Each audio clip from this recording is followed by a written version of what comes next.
या अल्लाह तहरीक लब्बैक वालों की मदद फरमा। या अल्लाह कोई तो ऐसा भेज जो इनकी मदद करे, जो इनके हक में बोले। मालिक आज उस फासिक फाजिर के हाथ में हुकूमत है जो 124 दिन का धरना देकर पूरे पाकिस्तान को यरगमाल बना गया। या अल्लाह उसने पूरे पाकिस्तान में सिविल नाफरमानी की मुहिम चला दी। या अल्लाह उसका गलत भी सही था।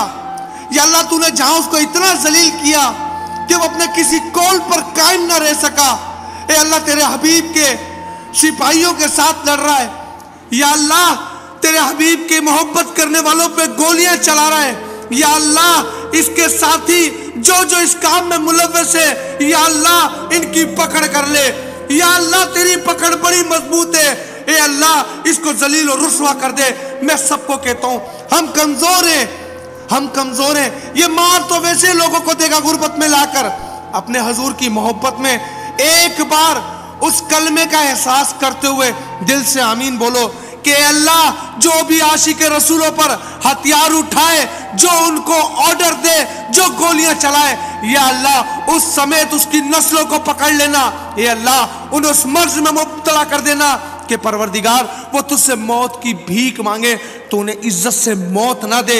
ए रब्बे जुल जलाल, उनका हशर दुनिया तो दुनिया, उनका कब्र में भी इख्तिताम अबरतनाक हो, बल्कि मेरे परवरदिगार कि वो कब्र से लेकर हशर तक मेरे परवरदिगार वो वहीं पर अजाब की सूरत इख्तियार कर जाए। ए अल्लाह उसमें मासूम बच्चे भी हैं, उस काफले के अंदर बूढ़े बुजुर्ग भी हैं।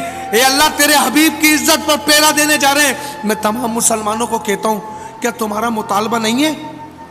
क्या तुम नहीं चाहते कि फ्रांस के सफीर को मुल्क बदर करने के लिए जो इन्होंने इतना टाइम वक्फा लिया, अब भी नहीं समझे कि मकासद क्या है? एक काफिर को निकालने के लिए इन लोगों ने न जाने कितने मुसलमानों को गोलियां लगा दी, कितने मुसलमानों को सूली चढ़ा दिया। मैं पूछना चाहता हूं कि अब भी उनका दर्द तुम्हारे सीनों में नहीं है? जबकि आका इस्लाम ने फरमाया एक मुसलमान दूसरे मुसलमान का बाजू है, एक को तकलीफ होगी तो दूसरा महसूस करेगा। मैं तमाम उलमा कराम से कहता हूं किसी भी मकतबे फिक्र का हो यार, कलमा तो हुजूर का पढ़ा ना, सारे खड़े हो जाओ यार, ये तुम्हारे मुंतजिर हैं।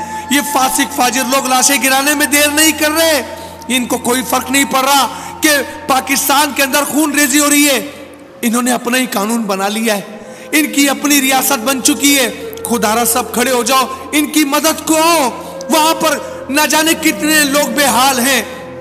मैं तमाम लोगों को कहता हूं, तमाम लोगों को कहता हूं आज फिरका वारियत से हटकर इसकी गिरफ्त करो। ये शख्स जब तक सीट पे रहेगा इसकी मनूसत पूरे मुल्क पर तारी रहेगी। ये सबको भूख तो मार ही देगा, लेकिन ये सबके ईमान भी ज़ाइल कर देगा। मैं तमाम लोगों को कहता हूं अपने मुसलमान भाइयों की मदद को आओ, अपने मुसलमान भाइयों की मदद को आओ। मैं तमाम इदारों से कहता हूं जो इस पाकिस्तान की हिफाजत के लिए कलमा तुमने भी रसूल अल्लाह का पढ़ा है, तुम इस मुल्क के लिए जाने दे रहे हो सिर्फ इसलिए कि तुम अल्लाह उसके रसूल की बारगाह में सुरखरू हो जाओ। लेकिन ये काम, ये इक़दाम करके कि तुम मुसलमानों को कत्लो गरत में मुब्तला कर सुकून की नींद तुम भी नहीं सोओगे।